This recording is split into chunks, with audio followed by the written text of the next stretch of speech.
जय हिंद दोस्तों, मैं अरुण देवेंद्र शर्मा आपका स्वागत करता हूं आपके अपने YouTube channel glory of study पर।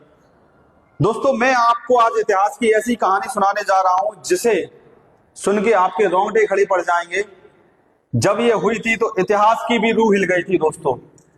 ये कहानी है चित्तौड़ की, ये कहानी है माता पद्मावती की, ये कहानी है राजा रतन देव की, और ये कहानी है उस नीच अलाउद्दीन खिलजी की जिसने अपनी हवस के कारण चित्तौड़ पर आक्रमण किया।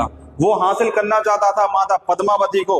उस समय रानी पद्मावती सबसे खूबसूरत महिलाओं में से थी।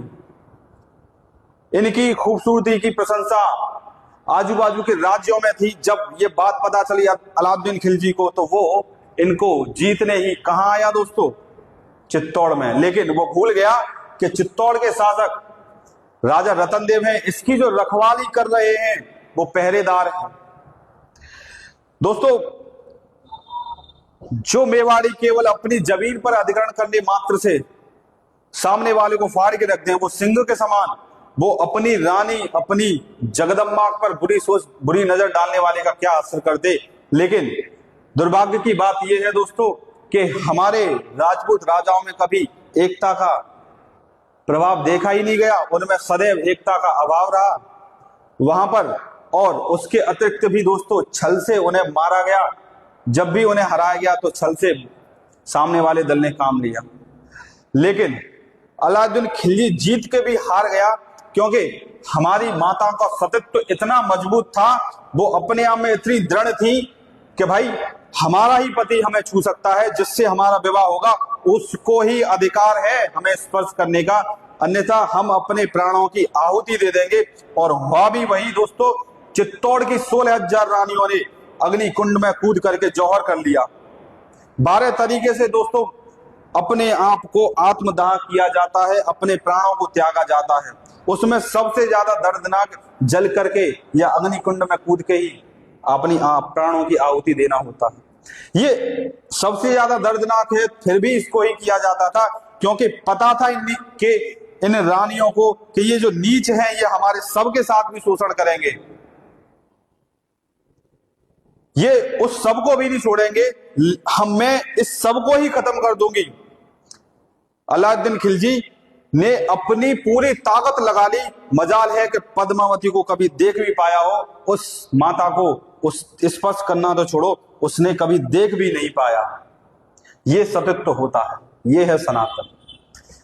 दोस्तों, जब ये 1 लाख की सेना लेकर के आया, चित्तौड़ का दुर्ग एक पहाड़ को काट करके सीधा सीधा बनाया गया है। ईंटों पे ईंट रख के या पत्थर पे पत्थर रख के नहीं बनाया गया है। उसकी संरचना इतनी विशाल है कि उसको घूमने गुजरो तो आधी उम्र गुजर जाए, उसको भेदना ही असंभव है।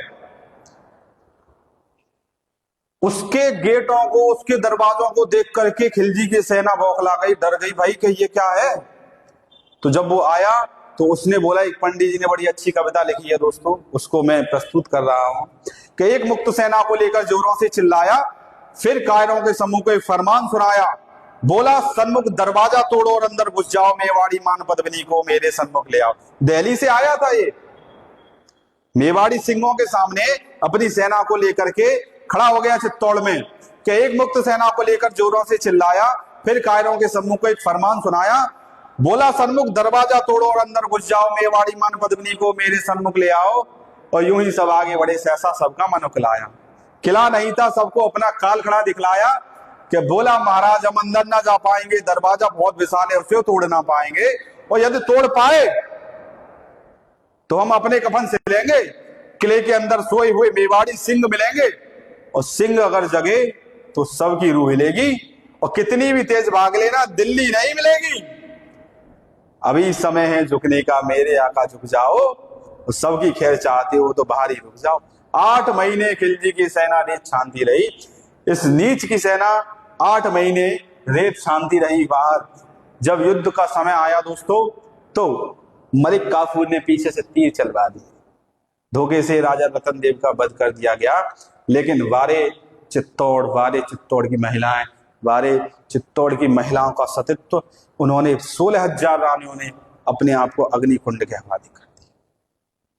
खिलजी जीत के भी हार गया दोस्तों। इनकी सोच कभी अच्छी नहीं रही। समझिए और बदलिए। धन्यवाद। जय हिंद, जय श्री राम।